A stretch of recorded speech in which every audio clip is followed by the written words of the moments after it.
चलो शादी बिया तो बीतिए गइल। बाकी नु जितना मिठाई सिठाई रहला सब दे के ने तो रहन के विदा कर देनी। ई ना नु कहिए सा कि अपन छोट गोतनी के शादी कइलस ये तो देलस ये ना सास नहीं की तो सब समारे के तो हमरे नु रहलटिए। आज कहियो देले बनी कि आके कन्या के मुंह देख रहलो। अरे गोतिया पटीदार फिर ने उतर सब देख दा के चले के पड़त बटिए। सही नु माई कहत रहे कि जते माई बनबे न तहिए बुझाई कि शादी बियाह के हम तो अब जिए थी हो गइनी। अगर छोट देवर वाला हम तो शादी बियाह तो करे के पड़ी न अपना से। अच्छा तो सब कुछ निमन से बीत गइल उहे ढेर बटुए। यही से गाँव में कह नहीं के चल के आई मुँह देख लो जाए ना तो कहिए जनो आई दीदी लोग कम जनो आई कि देख लो कह के सदिया मुँह न देखौलस या सब रसमा तो करही के न पड़ी। इहे एगो लास्ट में बाटे इहो अच्छा से बीत जाओ ओकरा बाद हमार टेंशन खत्म हो जाई कि ना।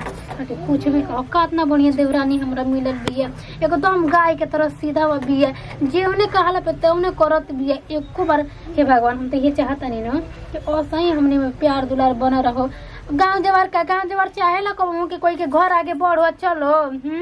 गाँव जवार तो ऐसे देख के जरूरत रहेला कि जाए तो भगवान हमार भगवान के देख के बाड़न अपन कन्या के कह देवे कि कन्या है निमन से तनी सर तनी पाउडर क्रीम लगा लो ताकि दोसर कोई आई देखे तो इना न कहिए कि हाँ होसन खोज ले बिया होसन ना है। और ही भी कन्या सुंदर रही भाई हमर छोट देवरानी लाखों में एक भाई हमरा खातिर तो उहे नु बिया। वैसे भी शादियों के देखे गो रही पहले शादी से पहले तो वैसे ही संस्कार से भरल रहे। एक नजर में हमरा पसंद पड़ गई कि हे हमर छोट गोतनी बनी तनी कह देवे घर में होई ए कन्या आओ बरिया हो दीदी क्या कर अरे खुश रहो बताओ ना ये सब देख के तो हम खुश रहो तो बानी कि तारा कुछ बतावे के ना के पड़ सब माई बाबू सिखा के विदा कर लेबे ना कन्या। हाँ दीदी हाँ भौजी सब सिखौले बाड़ी। हाँ दीदी हमार मम्मी और भौजी खूब सिखाते ना बढ़िया बाड़ी जहाँ ये न कहल जाला संस्कार है कबो संस्कार छिपेला लौकिए जाला। अच्छा ना तारो सुना ना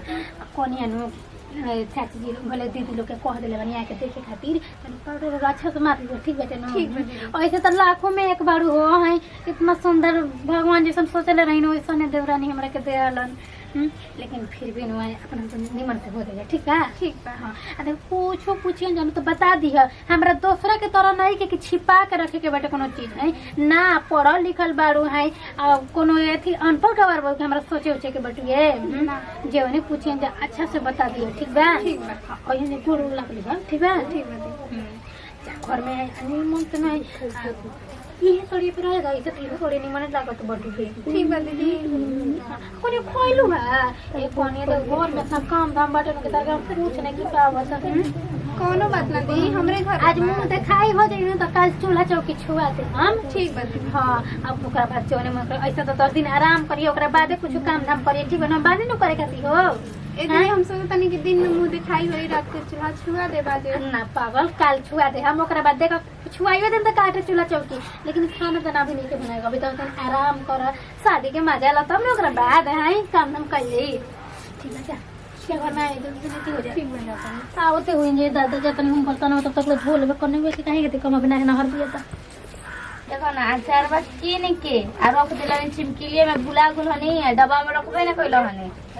भूख जाए लगल जाते ना खाना ना बनाई लेनी अब जात नहीं मोय बर्तन तो माज दे सरिया उलिया के और छुटकी बोले रे अपन कनिया के देखे के आज कैसे हम जाई कैसे ना अजी जाई। दीदी जी हां अजी बहन जी अरे हां हो बानी आवा अरे का करतनी जी अरे खाना बनात रहे काहे उठ गनी मारी तो बैठी रोले काम रे कहनी हूं ना का रमना जाता नहीं उनकरा घरवा अरे बोलैले तो रहबे कइली भाई का करबू कामे धंधा तना बाटे अजी न मान ली काम धंधा अपने जगह पर बाटे है सब मतलब करन धरन अपना जगह पर बाटे रौरा ना तो रौरा में के आई सोई कहते छोड़ती चले का तब काम तो खाते नहीं है कि रौरा का कह दिए सथई चल जेतिन जा तो खाना ना खा ले खाना बना दिल बानी हम खाना ना खा के लेके पे खियावा का स्कूल भेज अब के बगा ठीक बस न सब ठीक बा बसन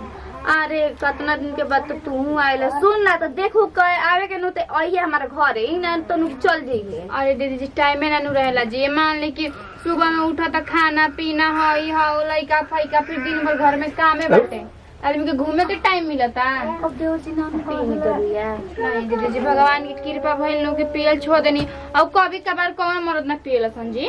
अरे वाह हमारे देखी रुस्तुर भैया जी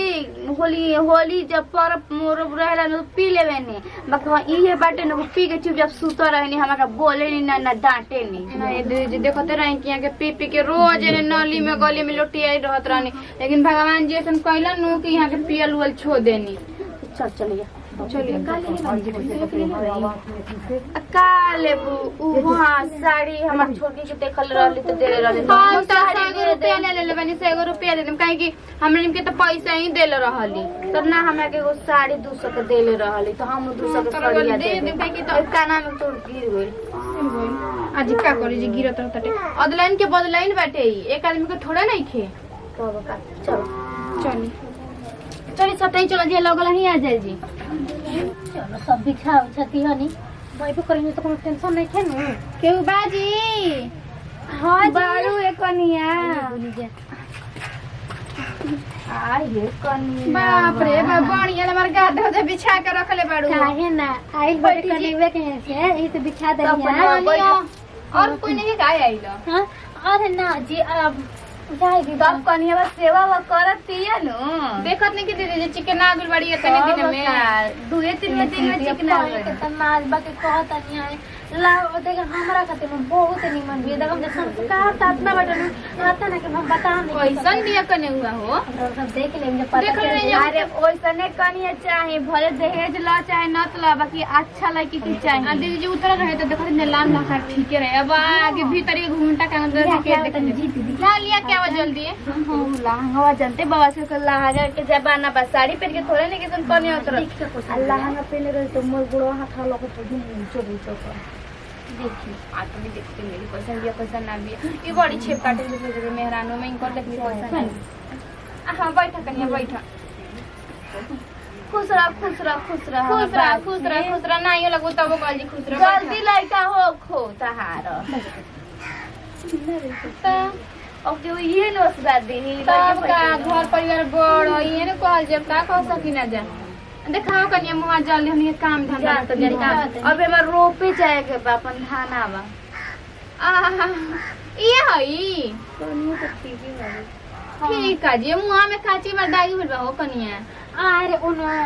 माता रानी निकल गई रही छोटे है अच्छा हाँ। ई ना कि मांगी में तनी सिंदूर कर सिंदूर जनाता नहीं कि कैसे तो बैठल बड़ी अरे के पढ़ा लिखा है नो यही से कहत है नो कि कनिया पढ़ा लिखा अपना जगह पर घर परिवार अपना जगह पर ठीक नु ना मंगल सूत्र पहनले बाड़ी ना सिंदूर लगल बा कम से कम तारा तो कहे के चाहिए हो अरे जाए ना नोई का बंटी का लिपस्टिक क्यों छिड़काट रही है बुझाता नु कि ये देखी जा ई रौरा सब ना समझ जा क्या करिया हो हां आप करिए होखेला बोलू बा पियर ना होखेला अच्छा हां ठीक बिया कनिया बा के नकिए हम तने बड़ लागत है तब भगवान जी माटी काट के अगले रख भगवान देले जी बाबा कच्चा गुलिया एके बराबर बनवले बारन हैं तो ओठो तो सने बट के कोट सुगा लेकर अब हमने मुंह पे हाथी नहीं के कने हुआ के काहे कनिया अब देखी जहां अब रोरो सब कहले पे कहम जहां देखी दूसरा के नु ताके से पहले ने एक बार अपन पे ताक ले ले आता हमने तक हमरा पे तो ताकत दीदी ठीक है कहत रही न दीदी जी हाथ में दूध नियन नूजर बाजी कहां जी सारे त पिया के लगैले रहे करे हाथ में अरे इनका बता दे पहले तो नहीं अपन पे ताक ले जा देखा करे तो गाल का जाता वो जौन बात न तुम कहत हटे ए दीदी देखी हम कहली चाहते नहीं लोग दूसरा के नानी रखे के जाई अपना के काहे तू तनी रिख तेरा लोग कहे के ना बाकी कह दे तनी हमर कनियावा आई रे ओकर हाथ गोड़ सब नी रिखले रहल तो हम खड़ा के चलावत रहो तनी खड़ा खड़ा हम देखल ना ये बानर के हाथ जैसे हाथ खड़ा हो जा उठता कम कर बुझाता कि कर स्कूल हड़ी जा तो घर में जा काहे कने काहे भगावत चलो उठा घर में जा उठा उठा ये जगह हाल करा देखो ते खाई लागत कि पैसा वाले लंबा बिया कने हुआ ई कौन जोड़ी हो जे मोर दलम भर रखनी तो ये लंबा बिया अरे हम के ऊपर रावरा सब का जाना पहले लोग गोल मोटल कनिए भी निक लागत है तो बुझे तो तोर कुल ही है बुझाता कि सीमेंट के बोरी पानी का हाथी का जान बने के वो होती चुकी बिया हैं देखा करे तू ढेर बड़ ठीक नु हमरा से लाम लाकार संस्कार से अरे जौन सौदा रही आदमी हुए ना देख के कहि जैसन निकला सुन कह देनी जा देखम लगले कैसन उतारत बानी रे देख ले आंख फाड़ फाड़ के जौन रही तो हम कम झूठे के पढ़ाई ना बुझाला कि बानर के हाथ जैसे हाथ गोड़ आ कनिया लगा कोनो मिलबे ना करे ये दीदी चलिए जी ये करे कह दे रह ठीक नु ना आइते जाम के ये तो करे करे तो ना बोले जाइने कोई बोलबो ना कइला सटिए बुझाइए चुप रह ऐसे ना कनी कोई के बोला के बेटा अब केहू आइबो ना करी ठीक बा हमरा जरूरत नहीं के गांव बटोर लगे है जा हमने के आऊ के जरूरत नहीं के अभी और तार दुगो देर बा सुन चली जी घर में पिलर लगे खड़ा कइले बड़ी बाप रे बाप अपना के नहीं के जन नहीं रखे तो देखत नहीं बनी कि कितना बढ़िया उतरले बाड़ी कैसे